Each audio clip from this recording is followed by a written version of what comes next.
ನಾವು ಗುತ್ತಿಗೆ ನೌಕರರು ಅನ್ನೋದಕ್ಕಿಂತ ಮುಂಚೆ ಈ ವಿಶ್ವವಿದ್ಯಾಲಯ ಉಳಿಸತಕ್ಕಂಥ ನೌಕರರು ತಂದ್ಬೇಕು.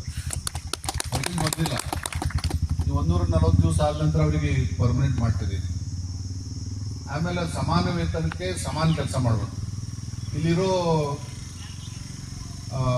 ಕಾಯಂ ಪ್ಯೂನ್ ಏನು ಕೆಲಸ ಮಾಡ್ತಾನ ಅದೇ ಥರ ಕೆಲಸ ಮಾಡ್ತೀವಿ.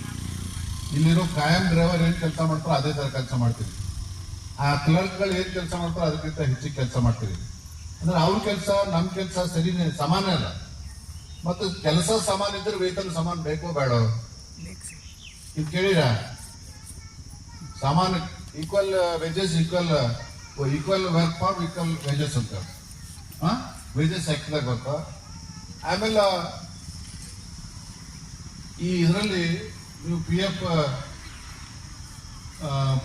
ಪಾಲಿಸಿದಾರ ESI ಕಟ್ಟಾಗ್ಯದ, ರೆಗ್ಯುಲರ್ ಅದನ, ಇವತ್ತಿನ ತರ ನಿಮ್ಮ ಅಕೌಂಟ್ ಅದನ. ಯಾರು ದುಡ್ಡು ತಗೊಂಡ್ರೆ ಅಥವಾ ಈ ಕಡೆ ಯಾರಿಗಾರಿ ಗೊತ್ತದ?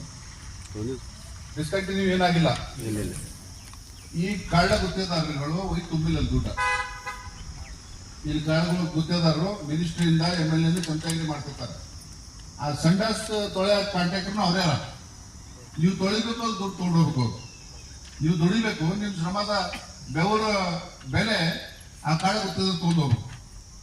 ಈ 4 ವಿಶ್ವವಿದ್ಯಾಲಯ ಅಧಿಕಾರಿಗಳು 1 ತಿಂಗಳ ವೇತನ ಮುಟ್ಟಿಲ್ಲ ಅಂತಂದ್ರ ಆ ವೇತನ ಬೇಕಾಗಿರ್ತಕ್ಕ ಸಂಬಂಧಪಟ್ಟ ನೌಕರರು ದೂರು ಕೊಟ್ಟದ್ದೇ ಆದ್ರೆ 2ನೇ ತಿಂಗಳ ವೇತನ ಬಿಡುಗಡೆ ಮಾಡಬಾರ್ದು. ಅದು ಕೇವಲ 3 ತಿಂಗಳ ಬಾಕಿ ಅದ ಅಂತ ಹೇಳ್ತಾ ಇದ್ದೆ ತಾವು ಅಧ್ಯಕ್ಷ. 3 ತಿಂಗಳು ಬಾಕಿ ಅದ, ಉಳಿದೆಲ್ಲ ಕ್ಲಿಯರ್ ಅದ. ನಿಮ್ PF ಕ್ಲಿಯರ್ ಅದ, ಯಾವ್ದು ಪೇಮೆಂಟ್ ಅಲ್ಲ, ಡಿಫೆನ್ಸ್ ಪೇಮೆಂಟ್ ಅಲ್ಲ. ನಿಮ್ಗೆ ಇದೇನು ಸೇವಾ ಭದ್ರತೆಗೇನು ಅದ ಕಾರ್ಮಿಕ ಸಂಘಟನೆ, ಆ ಸಂಘಟನೆ ESI PF ಅದು ಕಟ್ಟಿದ್ರಿ ಅಂತೆ, ಅದು ಕರೆಕ್ಟ್ ಕ್ಲಿಯರ್ ಅದ. ಅಂದ್ರೆ ಈಗ ಅಧ್ಯಕ್ಷ ಹೇಳಿದಂಗೆ ಇಂಡಸ್ಟ್ರಿಯಲ್ ಡಿಸ್ಪ್ಯೂಟ್ ಆಕ್ಟ್ದಾಗ ಯಾವುದೇ ಒಬ್ಬ ನೌಕರರ ಸಂಘ ಸಂಘಟನೆಗಳು ಹೋರಾಟ ನಿರತಿರೋದ್ರಿಂದ ತೆಗೆದುಹಾಕಕ್ಕ ಯಾವುದೇ ಕಾರಣ ಅವರಿಗೆ ಅಧಿಕಾರ ಇಲ್ಲ. ಅದು ಕಾರ್ಮಿಕ ವಿರೋಧಿ ಕಾನೂನು ಆಗ್ತದೆ.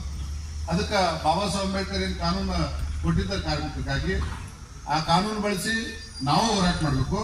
ಆ ಕಾನೂನು ಬಳಸಿ ನಮಗೆ ನಮ್ಮ ಉಳಿದಿರ್ತಕ್ಕಂಥ ಬೇಡಿಕೆಯನ್ನು ಈಡೇರಿಸಬೇಕು. ಅದಕ್ಕೆ ತಾವು 11 ದಿವಸಗಳಿಂದ ಕೂತಿದ್ರಿ. ಇದು ಈ ಭಾಗದ ಭವಿಷ್ಯ ಕೇಂದ್ರ, ಇದು ಜನರ ಭವಿಷ್ಯದ ಕೇಂದ್ರ. ಅಲ್ಲಿ ನಿಮ್ಮ ಭವಿಷ್ಯ ಏನಾದ್ರು ನೌಕರು ಮಾಡೋದು ಕತ್ತಲಾಗ್ತದೆ. ಇಲ್ಲಿ ಜನ ಭವಿಷ್ಯ ಬೆಳಬೇಕು, ಕಲ್ಯಾಣ ಕರ್ನಾಟಕ ಉದ್ಧಾರ ಆಗ್ಬೇಕಂತ ಭಾಷೆ ಮಾಡ್ತಿರ್ತಾರೆ ಎಲ್ಲ ರಾಜಕಾರಣಿಗಳು.